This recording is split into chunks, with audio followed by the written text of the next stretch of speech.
What's up, guys? It's the Faruqi Brothers, Shra, Zian, myself, and Samir. Welcome to a new video. Today we're talking about Spider-Man No Way Home. The trailer dropped last night. I know we watched it literally in the parking lot of Disney. We were on our way back home or to the hotel.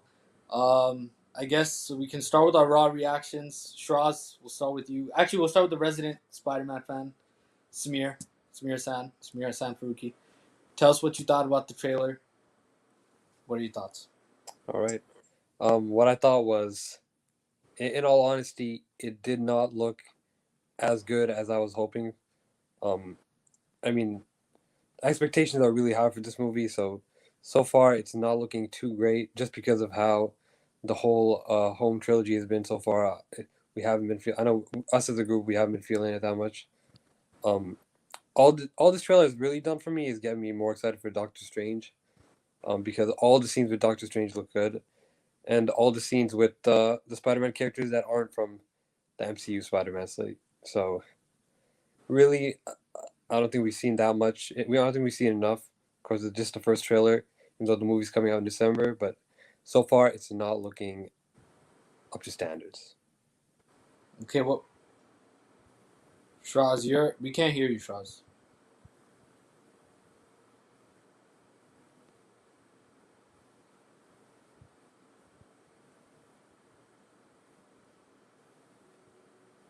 What is happening right now? What's happening right now? We can't hear you. Okay, forget Trust. How about now? Do you hear me now? Yeah, we hear you now. Do you hear me now? Okay, I switched over to a different mic. Okay, so this is the technical difficulties when I don't have my Yeti blue microphone and I don't have my camera set up and all that, but we moved. But so okay. You're asking a question, or you're gonna ask a prompt about you? No, just go ahead. Give your raw reaction. Yeah. So obviously, we all know that the rumors of this movie are almost bigger than the movie itself, and they don't even have to do marketing with the amount of rumors that people were hyping themselves. And just alone, all you say is Tobey Maguire, Andrew Garfield, and there's immediate hype surrounding that. And the funny thing is, Marvel never confirmed it. They've never even said one thing saying, "Hey, it's possible." It's actually been completely silent, but it's one of those like the worst kept secrets where everyone knows it's happening, but no one wants to confirm it. Either way, this trailer, as we know, got leaked yesterday morning, and or was the day before yesterday, and finally, obviously, whatever happened to leaker, whatever Kevin Feige did, there's all sorts of memes that he's like the Kingpin from Daredevil. He's like killing the person who did it, but finally, the trailer came out. And, I'm actually with Samir on some points where it almost a little lackluster, only because of the amount of rumors that are surrounding it. So in that sense, it's like, okay, it does feel like Far From Home 2.0, like it's like a true Far From Home sequel. But at the same time, I love the Doctor Strange sequences. I think he's a good character. I think now that this post-Endgame reality where you're seeing these characters interact, it's still pretty cool.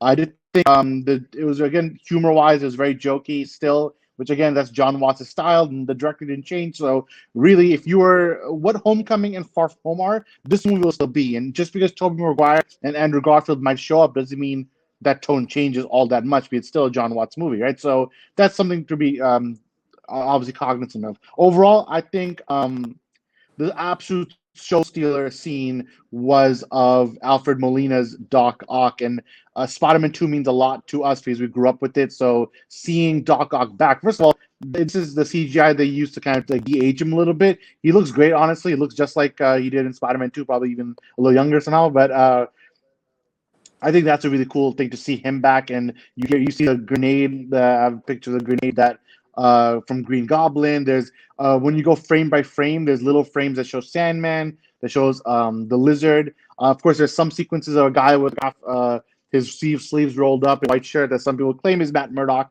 but I don't know. Overall, I think it was pretty good, but it remains to be seen. The marketing is kind of slow for this movie. Like Umar said, rather the movies come out in December and we just the first trailer at the end of August, basically. So it remains to be seen. Zian, what about you? I disagree with you and Samir. I think that it's not underwhelming, the trailer, because I don't want them to really show all the key moments, the crazy things that, like, Andrew Garfield showing up. I don't need to see Tobey Maguire in the trailer if I see him in the film. I don't need them to show all those crazy moments at once. But, like, this gives you just enough of a tease that, all right, you see Doc Ock, you see Electro, not in person, but you see him do his powers. You see hints of Green Goblin. You see Sandman. Like that's enough, at least as a first. It is the first trailer, so in terms of any first trailer, they never show a lot of the movie. So I'm not underwhelmed by any stretch of the imagination. I think it's actually I'm more excited from this trailer for No Way Home than it was for any of the trailers for the previous Home trilogy films. So I think that my expectations for this are the highest from the three, to be honest. But that's also because, like I said, the rumors and everything surrounding her is so much that the expectation just naturally is so high that they have nowhere to go but down, honestly, because everybody just wants it to be a certain way. They want Tobey, they want Andrew Garfield, they want them to be respected as well. So we'll see how those characters get handled, because, like you said, we've seen how even the previous films, like they rely on the comedy a lot. Far From Home more than Homecoming. This Homecoming, during some of Spider-Man's best scenes, they actually were stayed like sincere and actually didn't throw a quip in or a joke in and let Peter have a good moment. So hopefully they have that in this film as well, whether it's between the three Spider-Man or at least Tom Holland, his Spider-Man. I feel like they might balance it better the way they did in Homecoming than they did Far From Home. And just overall, I think it wasn't as bad of a trailer as you and Strauss and Samir are saying. I think it does build the hype, and it does still keep you excited without showing too much or spoiling too much of the movie. And so as a first trailer, I thought it did a good job. I agree with Zion. Honestly, I think the trailer was pretty good. I think there's just like a couple things that were standing out. Obviously, um, Doc Ock showing up at the end. That's cool. We knew about it. We knew it was gonna happen. Obviously the Green Goblin stuff, like those shots. But like Samir said, like the MCU part of it, like I guess Doctor Strange, it's cool. I don't agree with Samir. Like Doctor Strange is cool. Like, I actually don't. I don't really care too much about like what he's doing. Obviously, like he's one of like the main pieces is gonna make the plot happen. Um, but as far as performance himself, he's gonna be like the normal Doctor Strange that we've already seen. So it's not gonna be anything different. Um, and so I think that I'm interested in seeing how they handle like the Peter Parker, everyone knowing Peter Parker Spider-Man. I think the trailer gives off uh, an understanding that like he's not really gonna fight it. Like it seems like it's like he's accepting of like that he is Spider-Man, and he's just trying to find a way where people forget and stuff. Personally, I think that's stupid. I think there could have been a more interesting story with him just saying he's not and then trying to fight it in court with Matt Murdock. I think that would have been a much more interesting way to go, but who knows? Maybe they will go that way, and the trailers are misleading. I do think where this movie is gonna suffer is that um, it is a John Watts thing. So like, I feel like we did. I personally didn't like Far From Home. I know John also hated it. Again, none of us really were like big fans of Far From Home. And Homecoming also, some of us liked it.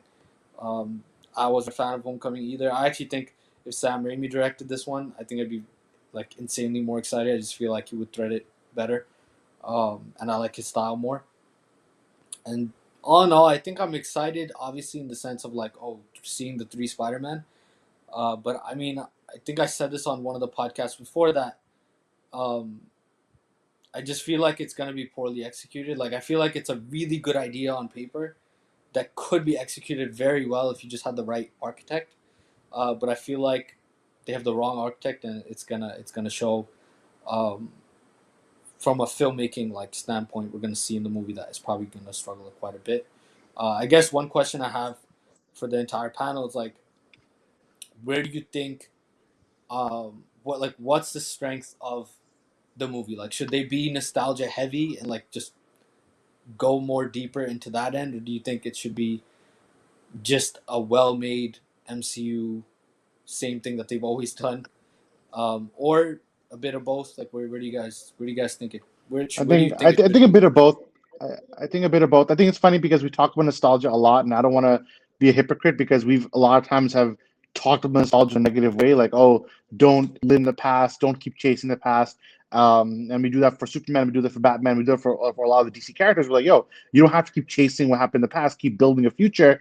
And like it or not, Tom Holland's Spider-Man was very different, and he wasn't like that. And they didn't show Uncle Ben, and they did very different things that are subversive for the Spider-Man genre. And a lot of people didn't like that because it was different from Tobey Maguire and it was different from Andrew Garfield. So in that sense, I do understand the whole thing of like, are you nostalgia pandering with this movie by putting in so many characters from all the other universes?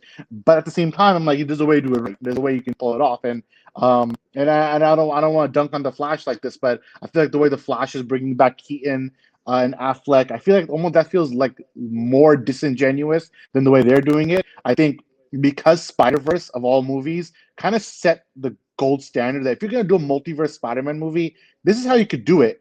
And it's not surprising that because of the success of that movie, Sony started telling Marvel, hey, we need to get our live action Spider-Man together ASAP, right? And that's why I'm not surprised this is happening. A part of me feels like Sony is the one who wanted to do this to combine the universes more than like Kevin Feige wanted to do it. But it's worth noting that Kevin Feige was a producer on those original Spider-Man movies also. Like he's been part of this game since back then. So he has the connections, he knows these individuals and he wants to bring them together. And I think there is obviously the heavy hitters like Willem Dafoe, you're getting his Green Goblin back. Like that's a big deal, right? So in that sense, I'm very excited. And I do think there is a way to do both. I mean, the trailer kind of made it very obvious that most of the scenes are the first and second act.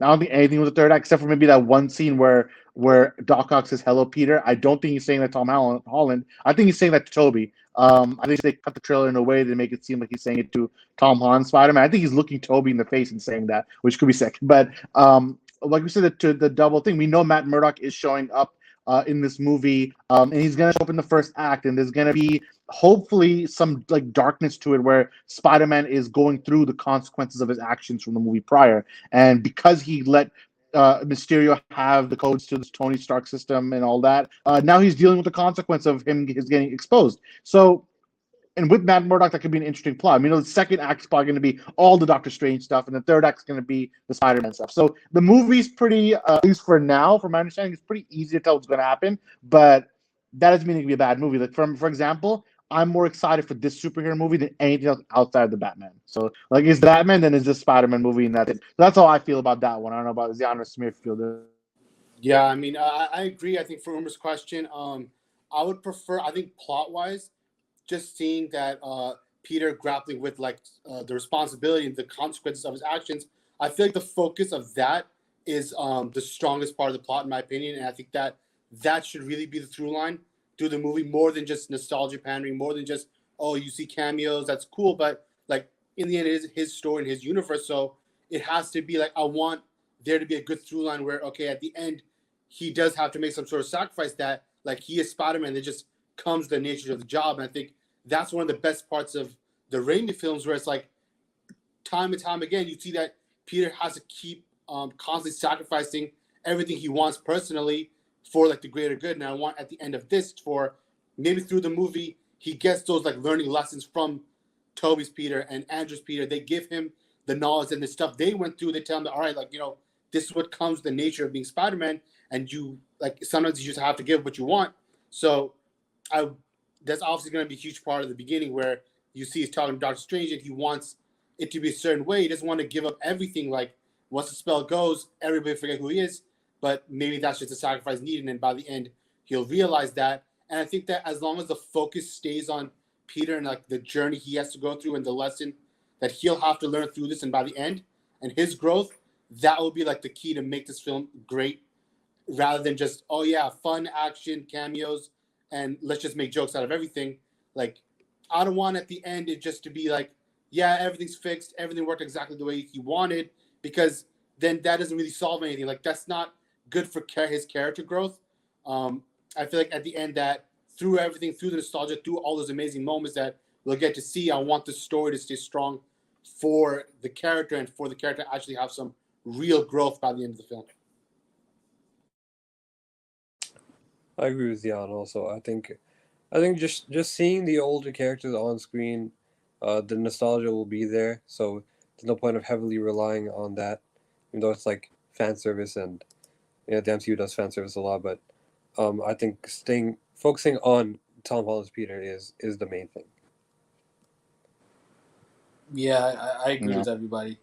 Well, I think that's it for this video. I think we're pretty much killed the whole topic, but For myself, from Wait, I Shiraz, think would you want to see? Would you have wanted to see Toby or Andrew show up in the trailer? Would you have preferred it? You liked they didn't show up, like not even a second of their voice not saying anything. I think if Andrew Garfield shows up in one of the next ones, like the maybe the final trailer, I think that's cool. But I would rather the Tobey Maguire stuff, like the money shot.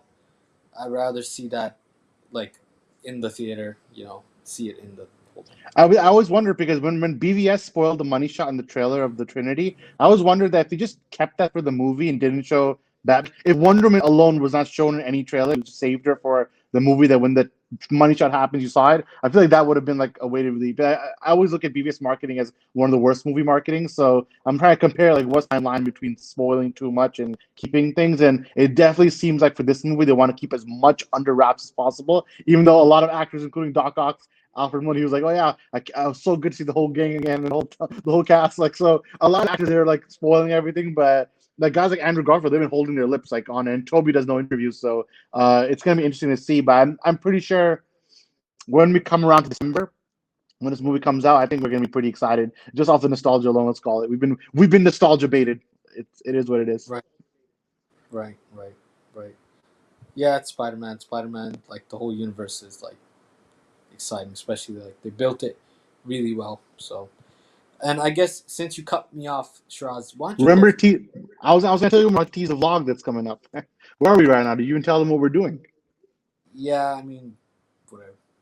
Whatever. That's Why, gonna why don't start. you do it? Why don't you Oh, end you it want off? me? All right, you want? I thought I was gonna let Samir do it, but I guess I can do it. But all right, so we're actually currently on vacation and we're just vibing out here in Orlando doing Disney and Universal. We're actually all in the same room. I'm feeling too lazy to run up and down, but so we're all in the same like area in like one of these 3-floor complex. But we got a couple of fun videos and vlogs coming up, detailing the parks, and it'll be a lot of fun. So catch that next week, hopefully. But this week we want to definitely talk about Spider-Man as a surprise trailer dropped. Thank you to the leaker who put it out there, so it's out early. But yeah, from myself, from Zayan, from Umar, Wait, and wait. from I'm Samir. pretty sure. Whoa, I'm whoa. pretty sure Marvel already had a plan to drop it. To No, see, I think 2020. they would have dropped it during Shang-Chi, which is next week, right? So they dropped it at least 1 week early because Yeah, of but this. in WandaVision, they had this date marked for some reason, right? August You 23rd. think they had that much, like they had it that well They could. constructed? I Like, don't know. yo, they People haven't like known they have known that since last year when they were doing like production for WandaVision. I mean, it's possible.